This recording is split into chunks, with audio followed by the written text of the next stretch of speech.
Assalamualaikum warahmatullahi wabarakatuh. Saya Triandini akan menjelaskan tentang bahan bacaan anjuran di bab 3 yang menjelaskan tentang jenis periwayatan hadis. Yang pertama, Fathur Rahman, bukunya Ikhtisar Mustalah Al-Hadis, Bandung Al-Ma'arif 1991. Yang kedua, Hasbi Al-Asyidiki, Pokok-pokok ilmu diraya hadis. Yang ketiga, Muhammad Ajaz Al-Khatib, Usul Al-Hadis, Ulumuhu wa Mustalahu. Yang keempat, Muhammad Anwar, Ilmu Mustalah Hadis. Yang kelima, Mustafa As-Sibai, Hadis sebagai sumber hukum Islam. Yang keenam, T.M. Hasbi As-Siddiqi, Sejarah Pengantar Ilmu Hadis. Kemudian latihan nomor 1, apa yang disebut dengan tahammul wal ada dan kaifiyah tahammul wal ada. Tahammul wal ada adalah proses penerimaan dan penyampaian sebuah periwayatan atau hadis. Yang kaifiyah tahammul wal ada adalah sistem dan cara penerimaan dan penyampaian hadis. Nomor 2, jelaskan 8 macam kaifiyah tahammul wal ada. Yang pertama, samamin lafaz asyaih, yaitu mendengar sendiri dari perkataan gurunya. Yang kedua, al-qiraah ala asyaih atau arot, yaitu murid membaca hadis di hadapan gurunya. Yang ketiga, ijazah, yaitu pemberian izin dari seseorang kepada orang lain untuk meriwayatkan hadis darinya atau dari kitab-kitabnya. Yang keempat, munawalah, seorang guru memberikan naskah ahli kepada muridnya atau salinan yang sudah dikoreksinya untuk diriwayatkan. Yang kelima, mukhatabah, yaitu seorang guru yang menulis sendiri atau menyuruh orang lain untuk menulis beberapa hadis kepada orang di tempat lain.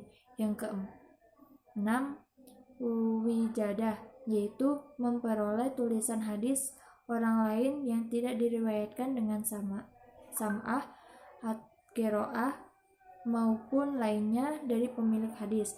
Yang ketujuh, wasiyah, yaitu pesan seseorang kala akan meninggal atau bepergian dengan sebuah kitab tulisannya supaya diriwayatkan. Yang terakhir, iklam, yaitu pemberitahuan guru kepada muridnya bahwa hadis yang diriwayatkannya adalah riwayatnya sendiri yang diterima dari seorang guru yang tidak mengatakan atau menyuruh agar si murid meriwayatkannya. Nomor 3, jelaskan 2 tipe periwayatan hadis. Yang pertama, rawi mendengar langsung dari gurunya. Yang kedua, rawi yang belum pasti diketahui tentang pertemuannya dengan guru, mungkin mendengar sendiri dengan langsung atau tidak mendengar sendiri. Yang keempat, hadis yang diriwayatkan dengan lafaz tamrid tidak dapat digunakan untuk menetapkan bahwa Nabi SAW atau guru benar-benar menyabdakan. Berikan alasan. Jadi lafaz tamrid itu nggak bisa digunain karena lafaz tamrid itu lafaz yang tidak jelas. Mungkin tidak jelasnya itu antara perawinya atau yang lainnya. Jadi lafaz tamrid itu gak bisa digunakan untuk menetapkan bahwa Rasulullah atau guru benar-benar menyabdakan atau menyampaikannya. Yang kelima, jika menerima sebuah hadis dalam keadaan kanak-kanak, fasik, kafir, dan gila, sedangkan waktu menyampaikannya sudah dalam keadaan dewasa, muslim, adil dan sehat walafiat. Jelaskan dan uraikan pendapat Anda.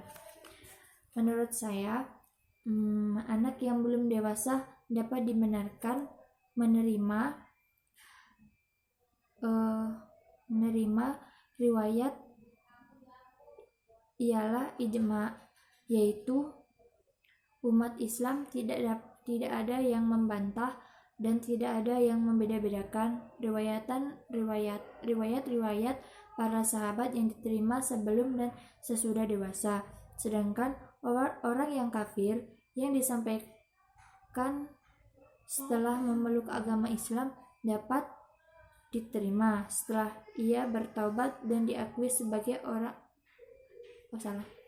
diterima apabila penerimanya orang fasik yang disampaikan setelah ia bertobat dan diakui sebagai orang yang adil tentu lebih dapat diterima, kecuali orang gila yang diriwayatkan setelah sehat tetap tidak dapat diterima lantaran di waktu ia gila hilanglah kesadarannya hingga tidak lagi dikatakan sebagai orang yang dobit.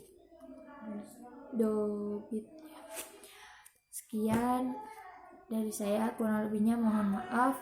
Assalamualaikum warahmatullahi wabarakatuh.